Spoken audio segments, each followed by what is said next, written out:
এই অনু শুনু বাবা এখনো হয়নি 2-3 ঘন্টা ধরে মাছ পাচ্ছে আমার শুনু বাবা। কই দেখি কি বসেছি দেখি, গন্ধ বেরাচ্ছে। ও বাবা এই লদা লদা কি বলছো? পাট শাকের ডাল। এ পাট শাক দিয়ে আজকে করবা? পাট শাকের ডাল করেছি, এই পিন্ডিতে এখন করতে হবে। তোকে বলেছিলাম ছোট ছোট পুত্রি পুত্রি মাছ আনবি না। পুদরি পুদরি কথা, এটা তো চিংড়ি মাছ। এটা পুত্রি চিংড়ি তো, এই বড় বড় চিংড়ি আনতে পারো না? বড় চিংড়ি আনতে পারো না?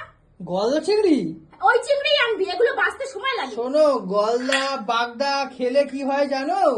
পকেট ফাঁকা হয়ে যায়, তোর মতো ভিখারি পকেটটা ফাঁকা হয়ে যায়। না, গলদা বাগদা খেলে মানে লিভারে স্টোন হয়, ফালতু কথা কম বল। তারপরে অনেক রকমের সমস্যা হয়। ওগুলো খাওয়া ভালো না, এগুলো খাওয়া ভালো। 2-3 ঘন্টা হয়ে গেছে পুত্রি পুত্রি চিংড়ি মাছগুলো আমি বাঁচতাছি, বেছাই যাচ্ছি, কমে আর না আনছি সব মনে হয় গুচ্ছা খানিক। তো কি হয়েছে বাবা, কেমন করো তুমি? আর এটা কি করেছো দেখি?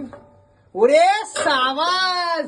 এ অনু আজকে তো সেই লেভেল হচ্ছে না আপনার আজকে তাহলে, হ্যাঁ অনু? হ্যাঁ, যেদিন আনবি জমবে না আনবি, আর যেদিন খাবো না গাল ধরবি না, সর। তোমাকে বললাম ওটা ফ্রিজে রাখতে, পাগলা তুমি ওটাকে রান্না করে ফেলেছো।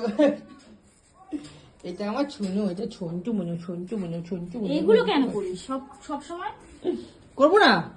তাড়াতাড়ি করো, তাড়াতাড়ি করো অনু। শুনু, এখান থেকে দূর হ। ওরে বাবা খুব রাগে বাবা।